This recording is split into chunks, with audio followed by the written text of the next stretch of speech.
Hi friends, welcome to my channel studio R. ఈ వర్షాకాలం వర్షాన్ని ఎంజాయ్ చేస్తున్నారా? ఈ వర్షాకాలంలో వర్షాలు విస్తృతంగా కురుస్తున్నాయి కదా ఫ్రెండ్స్.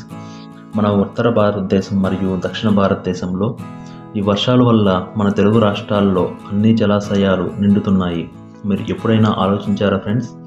మనం వార్తలు వింటున్నప్పుడు కానీ లేదా చూస్తున్నప్పుడు కానీ పలానా చోట ఇన్ని సెంటీమీటర్ల వర్షం కురిసింది, పలానా చోట అత్యధిక వర్షపాతం నమోదైందని. అసలు వర్షాన్ని ఎలా కొలుస్తారు మరియు వర్షాన్ని కొలవడానికి కొలపద్ధతి ఏమైనా ఉన్నాయా అని ఈ వీడియోలో తెలుసుకుందాం. వర్షాన్ని సెంటీమీటర్లో కొలుస్తారు ఫ్రెండ్స్.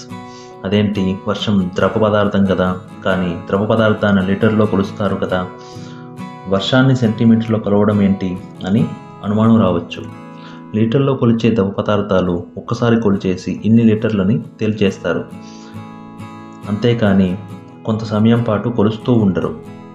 వర్షం కొంత సమయం పాటు నిరంతరంగా పడుతుంది కాబట్టి దాన్ని లీటర్లో కొలవడం అసాధ్యం. దానికోసం అంతర్జాతీయంగా పెట్టుకున్న ప్రమాణం ఒకటి ఉంది. దాని ప్రకారం వర్షపాతాన్ని సెంటీమీటర్లో కొలుస్తారు. వర్షపాతాన్ని లెక్కించడానికి రెయిన్ గేజ్ అనే పరికరాన్ని ఉపయోగిస్తారు. ఇది ఒక చదరపు సెంటీమీటర్ అడ్డకోత వైశాల్యం ఉండే పరీక్షానాళిక. దాని మీద సెంటీమీటర్లు, మిల్లీమీటర్లు గుర్తులుంటాయి. రెయిన్ గేజ్ పరికరాన్ని ఆరు బయట ఇంటినులుగా వర్షపు నీరు అందులో పడేటట్టు అమరుస్తారు.